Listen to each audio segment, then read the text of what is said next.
लेकिन उससे पहले हम बात कर लेते हैं रेस्क्यू के तर्जुमान फ़ारूक अहमद साहब भी हमें ज्वाइन कर चुके हैं। बहुत शुक्रिया आपके वक्त का। वेलकम टू सुनो पाकिस्तान।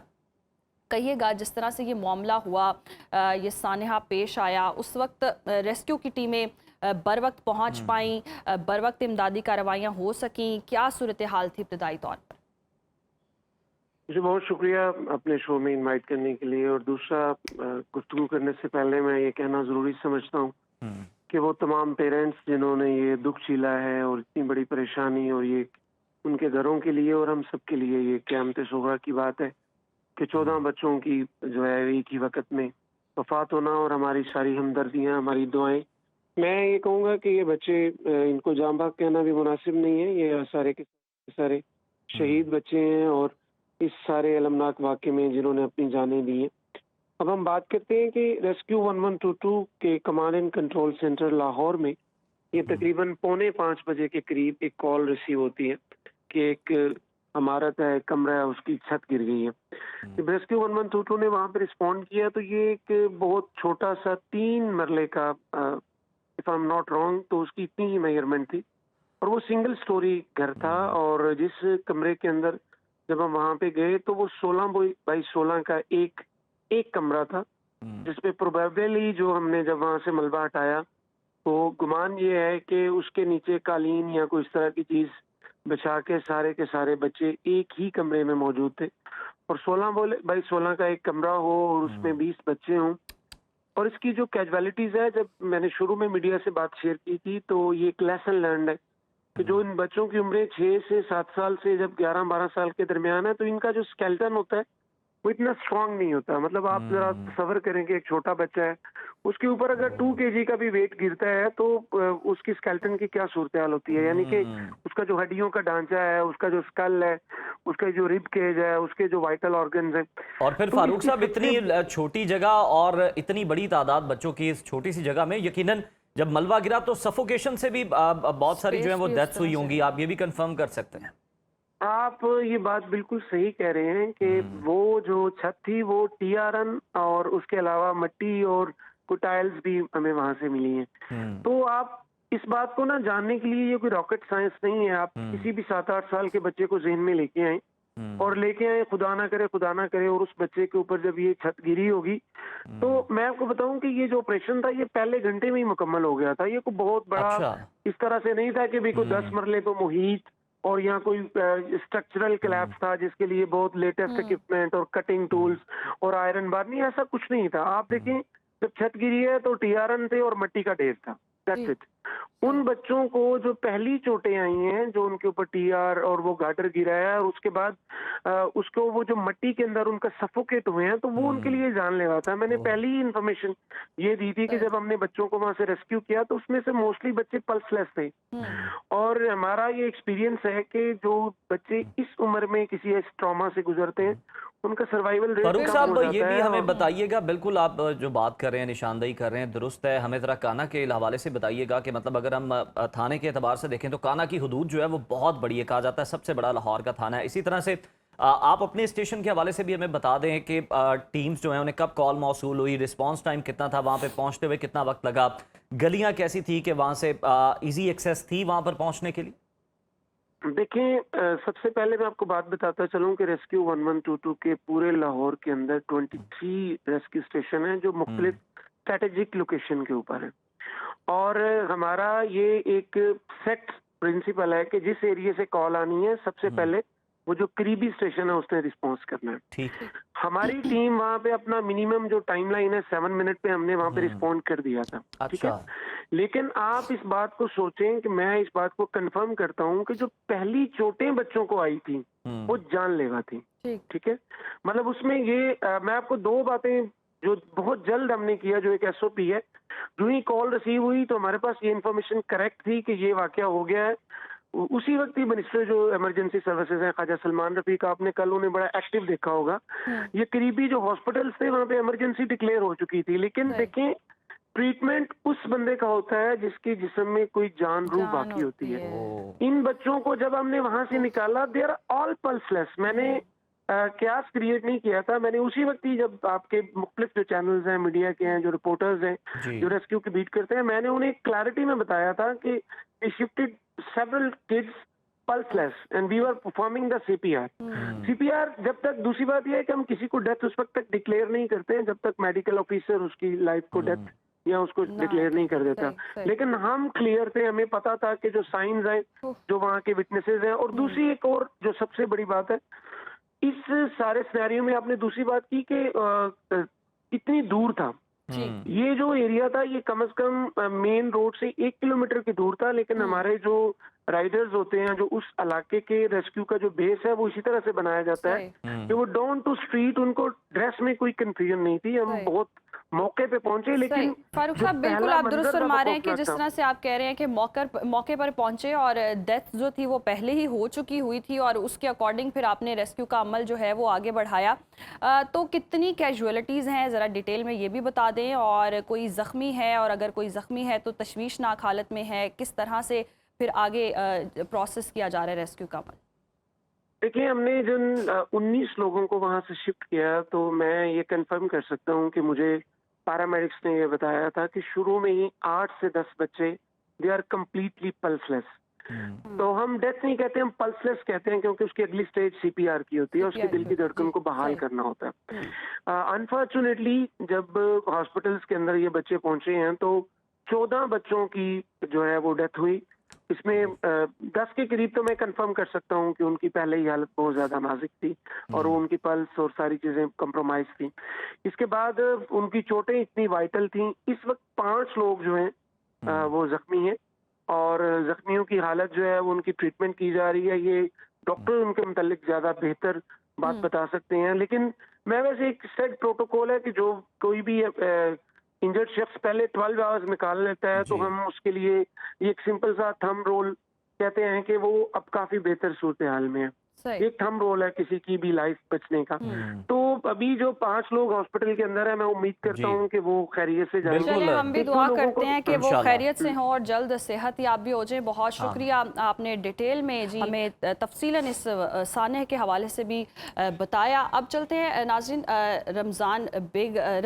मिर्ज़ा रमज़ान बेग की जानिब और उनसे पूछ लेते हैं कि ग्राउंड रियलिटी क्या है, ताज़ा तरीन सूरत हाल क्या है और वहाँ जो मौजूद मौके पर लोग थे उनका क्या कहना है। तो बताइएगा। कहा यह भी जा रहा है कि कुछ सोशल मीडिया पे ऐसी भी खबरें हैं कि ये सानिहा करवाया गया या कुछ हुआ, तो क्या पीछे इसके हकाइक हैं, ये भी बताइएगा।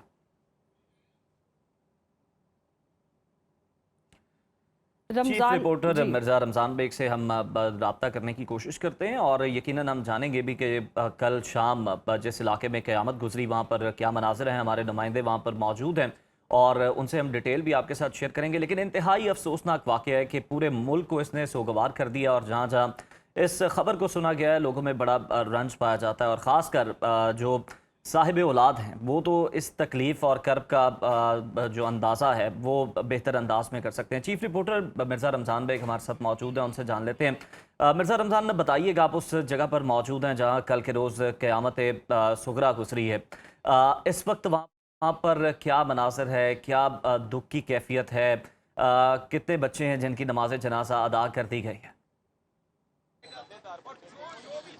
जी बिल्कुल जी, पहली बात तो ये है कि बड़ा दिल खराश वाक़या जो गुज़श्ता शाम पेश आया। कहना ईदगाह का ये इलाका है जहाँ पर ये एक प्राइवेट ट्यूशन सेंटर था और वो टीचर बच्चों को पढ़ा रही थी और उस वक्त टीआर गार्डर की जो छत पड़ी थी वो ज़ोरदार धमाके से नीचे आ गिरी। इससे पहले अगर मैं बात करूँ तो वो टीआर छत गिरी कैसे, वो ऊपर टाइलिंग का काम कर रहे थे और दूसरा मट्टी मजीद और डाल रहे थे। जब मट्टी मजीद डाल रहे थे, टैले साथ डाल रहे थे, तो उस वक्त छत अपना वजन बर्दाश्त ना कर सकी और वो जोरदार धमाके से बच्चों के ऊपर आ गिरी, जिसके नतीजे में 19 जो बच्चे थे, बच्चियां थी, जिनमें 8 लड़कियां थी, बाकी लड़के थे। उनमें से 14 बच्चे जान की बाजी हार गए और 5 जख्मी हुए, जिनको फौरी तौर पर तिब्बी इमदाद के लिए मुकामी जो अस्पताल है वहाँ पर ले जाया गया था। लेकिन इधर क्योंकि क़यामत सुगरा बड़पा हो गई उस वक्त और आज भी का इलाका बड़ा कह सकते हैं हम कि शिद्दत गम से निडाल है। उनके अहले खाना भी, भाई बहन भी, जिनके एक ही ख़ानदान के भी ऐसे भी हम लोग उनके घर जाके कवरेज की है, जिनके दो बहनें एक भाई जाँ बहक हो गया और एक भाई उनका बचा। इसी तरह फिर दो भाई वो भी जान की बाजी हो गई, हार गए, एक बचा। इसी तरह एक भाई और एक भाई बहन यहाँ पढ़ती थी, बहन जाँ बहक हो गई और भाई बच गया। तो अब तक अगर बात की जाए तो 14 बच्चे और बच्चियों की 9 बच्चों बच्चियों की जो नमाज जनाजा अदा कर दी गई है और 5 की अभी रह गई है जो आज उनकी नमाज जनाजा अदा कर दी जाएगी। अच्छा, दूसरी बात ये, क्योंकि ये बड़ा एक अफसोसनाक वाक़या पेश आया है, ये तो वालदैन से जो इस टाइम भी यही शिद्दत गम से निढाल बैठे हुए हैं कि जी मिर्ज़ा रमज़ान बेग से भी हम कनेक्ट करने की कोशिश करेंगे और जिस तरह से बताया जा रहा है ये वाकई इंतहाई अफसोसनाक वाक़या है। ज़ेवर तालीम से आरास्ता होने के लिए जी बच्चे एक ट्यूशन सेंटर में जाते हैं और वो खस्ता हाल इमारत होती है और उन पर गिर जाती है। नन्हे नन्हे छोटे छोटे बच्चे हैं। मैं कुछ इमेजिन जो कर पा रहा हूँ कि मतलब आपको पता है बच्चे, हम भी जिस तरह से जाते थे जिद करके और बड़े अपनी बातें मनवा के, तो माँ बाप नखरे उठाते हैं और फिर बच्चों को बड़े प्यार से जनाब भेजते हैं, लेकिन क्या पता था कि ये आखिरी मुलाकात है वालिदैन की अपने बच्चों के साथ। सानेहा जो है वो रूनुमा हो जाएगा। मिर्ज़ा रमज़ान बेग ने ज्वाइन किया। जी मिर्ज़ा रमज़ान बेग कंटिन्यू कीजिएगा। मैंने आपको पहले बताया कि जितने भी यहाँ पे घर थे और उनके घरों में अभी भी सफ़ेद मातम बिछी हुई है। एक ही ख़ानदान के 2 बच्चियाँ और एक बच्चा जाँ बहक हो गया और एक बच्चा जो था वो बचा। इसी तरह उनके 7 घर है, उनके 3 बच्चे वहाँ पढ़ते थे, एक बेटी वो जाँ बहक हो गई, एक बचा। इसी तरह 2 भाई वो जाँ बहक हुए, उनके में से एक बचा। रमज़ान, बहुत ही अफसोसनाक है जो आप बता रहे हैं कि एक ही मोहल्ले के और एक ही घर के कहीं पर 3-3 बच्चे भी जो हैं वो जाँ बहक हो चुके हैं और 4 बहन भाइयों में से सिर्फ एक जो है वो बचकर वापस आ सका। बहुत ही अफसोसनाक वाक़या है। हमें ये भी बताइएगा, पूरे इलाके में, पूरे मुल्क में शोक की फ़ज़ा है, लेकिन ख़ास तौर पर इस इलाके में इन लोगों का कोई दुख बांटने के लिए कोई हुकूमती नुमाइंदा जो है वो पहुँचा, इनकी दहलीज़ पे आया, क्योंकि गम जो है वो तो नहीं इनका भुलाया जा सकता, लेकिन फिर भी कोई तसल्ली देने के लिए, कोई इनके ज़ख्मों पर मरहम रखने के लिए पहुँचा? जी बिल्कुल, कल रात को उस वक़्त जो है डिप्टी कमिश्नर लाहौर और जो तलहा बड़की हैं वो यहाँ पर पहुँचे थे और ख्वाजा सलमान रफ़ीक वो अस्पताल में पहुँचे थे और उन्होंने इयादत। अच्छा रमज़ान, ये हमने देखा था कि ये शख्सियात जो है यहाँ पर पहुँची थी। हमें लास्टली ये बता दीजिएगा, वक्त चूँकि कम है, अब आपसे ये जानना चाहेंगे, अब जो 3 लोग बताया जा रहा है कि गिरफ्तार किए गए, इस तरह के केसेस में हमें बताइएगा, आपका चूँकि एक्सपीरियंस है क्राइम रिपोर्टिंग का, तो किसके खिलाफ जो है वो कार्रवाई की जाती है और किस तरह से केस को आगे ले जाया जाता है, ज़रा हमें शॉर्टली ये बता दीजिएगा। अच्छा, ये मैं आपको बताता हूँ कि क्योंकि इसमें टोटल जो लोग गिरफ्तार हुए थे तो वो 5 थे, जिनमें एक मालिक मकान था, कंट्रैक्टर था और 3 और थे।